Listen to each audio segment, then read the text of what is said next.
Genghis Khan. He shed so much blood that Muslims and Christians believe he was the Antichrist. He was with so many women that he is considered the most surviving person in the world. And today, hundreds of millions of people are thought to be his direct descendants. The Mongols lived as small nomadic tribes in the steppes of Central Asia, which they described as it would be so cold that even the ice would get cold. When Temujin, whose name means steel, was born in 1162, there was a complete conflict between the tribes. When Temujin was 13 years old, his father was poisoned by the hostile Merkit tribe. 3 years after this event, he was able to survive the raid by the same tribal gang, only by leaving his wife Borta and escaping. Her mother was also a Merkit woman, and her father had kidnapped and married her. While the revenge wars were going on in the steppe, they took shelter in the forest with their mother and siblings. They starved for months. They even tried to survive by eating a rat they found. Meanwhile, his brother, who did not want to share a fish he caught, would become the first life Genghis would take in the world. He was taken to China when he was defeated by hostile tribes at a young age. Here he was sold into slavery and kept in a cage for over a year. According to his own description in The Secret History of the Mongols, while in the cage, an old Buddhist monk came to him and asked him to forgive him. He begs him not to touch the Buddhist temple named Yuten at the top of the mountains. Maybe his destiny was to become a legend. 30 years later, when Genghis killed millions of people and destroyed all places of worship in China, he did not touch this Buddhist temple.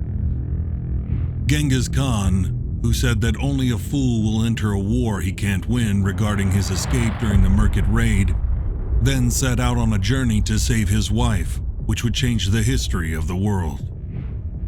Borta was pregnant when he rescued her and brought her home. He named the boy Jochi, meaning guest in Mongolian, and never separated him from his own children.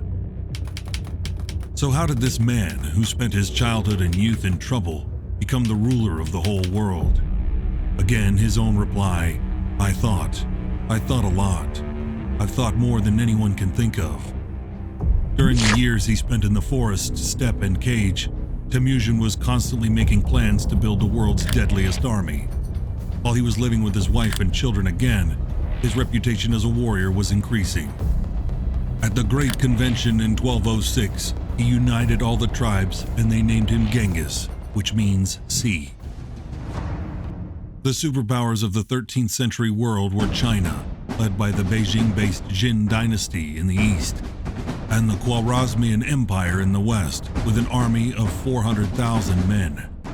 The Chinese Empire was ruled by northern and southern dynasties and had impeccable defense. However, at the end of the campaigns that lasted for 5 years, Genghis overcame the Great Wall of China, which he mapped. The sieges of the Khwarezmian cities after the Chinese campaign, in which hundreds of thousands of people died, would be even more brutal. In 1218, a Mongolian caravan of 500 men came to Otrar to trade. The governor of the city, Inalchuk, who knew the incredible network of reconnaissance and intelligence of the Mongols, had everyone arrested on the grounds that there were Mongolian spies in the caravan. Sultan Muhammad II, who was informed about the event, ordered the killing of all traitors. After the order was fulfilled, the expensive items and goods of high value in the caravan were taken to the city of Bukhara and sold. One of the Mongolian merchants, who managed to escape somehow, returned to his country and reported the situation to the emperor.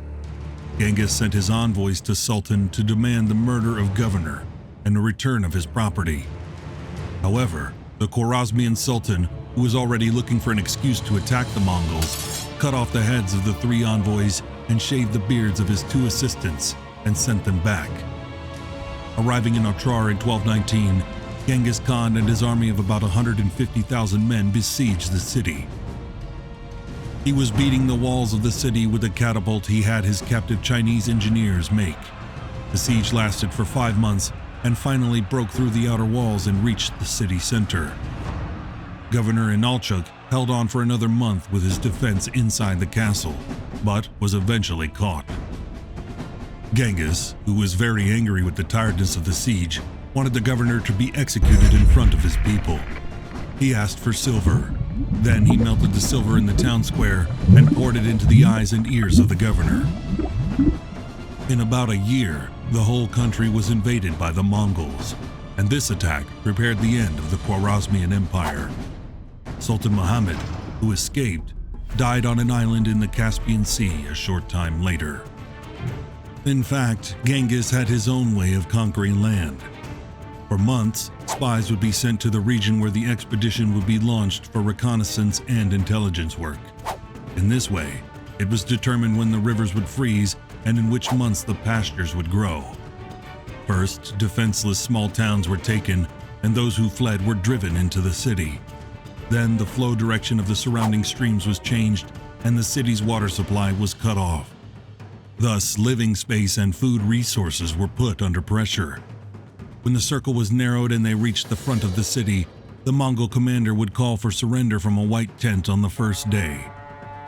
When the cities complied with this, the lives of all the people were spared, and the city began to be plundered. If this was not followed, a red tent would be set up on the second day. This time, if the city surrendered, all the men would be killed, but the children and the women would be spared. On the third day, a black tent would appear. If they still did not surrender after this moment, no living creature would be shown mercy anymore. When Genghis Khan invaded a city with his army, he was actually offering them only one option: just surrender without any conditions. In the 13th century, Bukhara was one of the most developed and populated cities in Asia.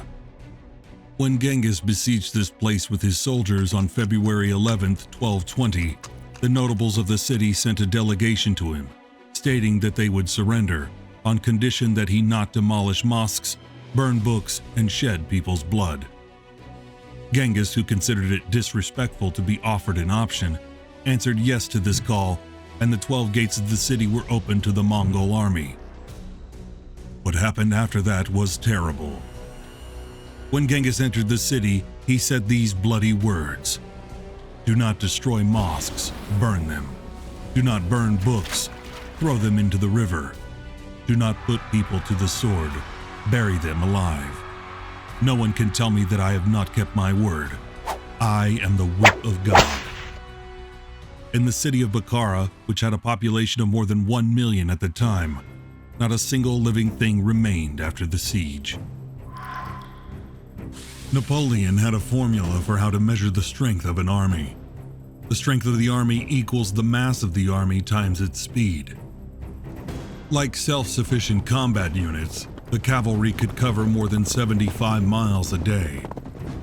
While riding his horse, he was drinking horse milk called kumis, and on the other hand, he was eating pastrami that he had dried by compressing it under his saddle.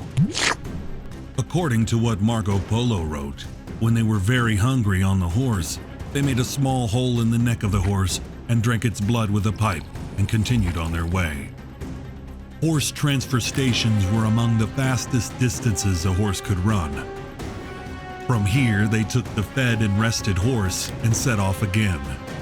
And unbelievably, each cavalryman was riding with him with 9 more horses.